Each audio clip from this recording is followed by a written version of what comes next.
one of Doug's favorite points, not a matter of Boolean logic. It's rare that we go about things in that way.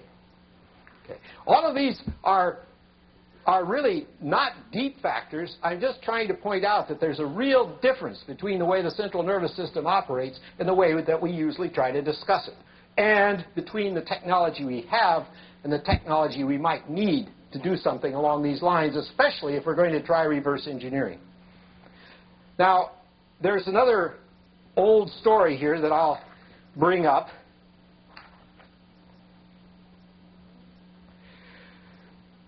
And I'm going to talk about two approaches. One I'll talk about is a sort of brute force or a direct attack on the problem. Reverse engineering is another term for it. And the premier example we see cited these days, because it did depend on lots more instructions per second, was the deep blue ability to play chess at the human level. Notice even there, the first predictions that we were going to do that was in a decade in the 1950s by someone, Herb Simon, who subsequently won a Nobel Prize. It's a bit further down the line before we got there, and it was a brute force approach. As Marvin Minsky said, and I think this is a key point, what's remarkable here is not that you could play chess by brute force, but that humans with much less ability to do this kind of search play at the same level. That's the question. That's the thing we want to try to understand, not the fact that you can solve chess by brute force. And to make that point a little more strongly, if I go to a game that, in my opinion, is still more subtle, Go, which is played on a 19 by 19 board, notice the difference here. People are talking about 10 to the 12th and 10 to the 14th, but just going to Go from chess, you go already 25 orders of magnitude. And if that's not enough for you, add just one more row. Or if that's not enough, add 10 more rows. All right? It's very, very easy for certain kinds of problems to increase the complexity with very little effort, where you can absorb all sorts of orders of magnitude by just doing that. And none of these problems, I submit, are anywhere near as complicated as trying to understand something like an ecosystem or the human central nervous system. So just because I get lots more machine instructions, it does not follow, in my opinion, that I'm going to be somehow immediately able to solve problems of this order, at least not by direct methods.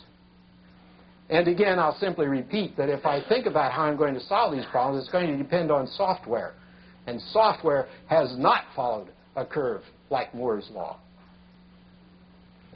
Now, a point I'm going to come back to a couple of times, and I'm going to try to keep this short, is that in order to make progress here, it is not a matter of simply brute force. It is a matter of getting some kind of relevant theory that tells us where to look. And that's what theory does.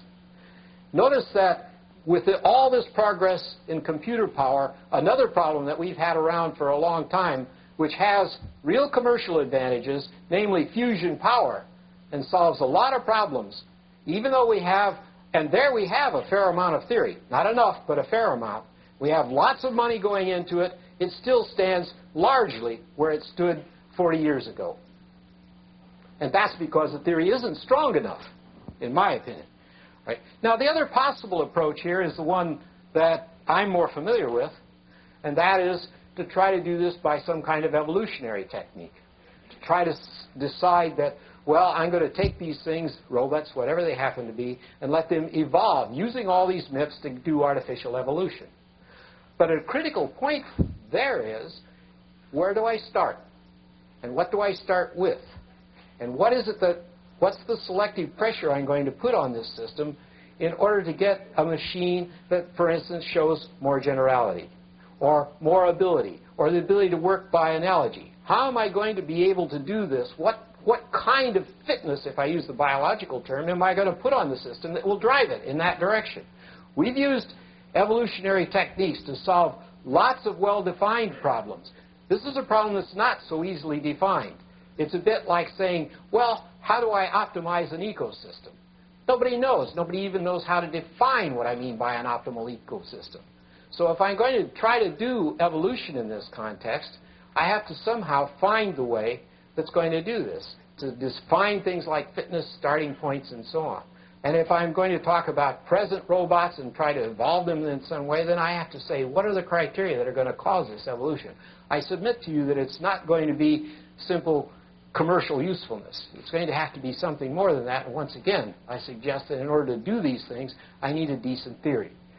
And that leads me back to Bill Joy's comment, and I think that I take Bill's comments seriously, even though I think the time scale is a good deal longer than is being put before you.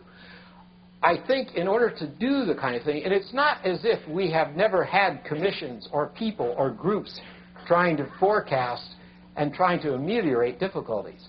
This is a matter, in my opinion, of pruning. It's not a matter of stopping technology. It's trying to foresee where some of the bad paths are and to try to modify that and stay out of that. As one of Hans' colleagues, Hans Berliner, says, the major thing in playing a game is not to make the big mistakes. Those are the ones you don't recover from. And in this setup, theory, if it is a decent theory, will tell you where to look to see where the big mistakes might be. So just as in playing a game, you try to avoid these cliffs.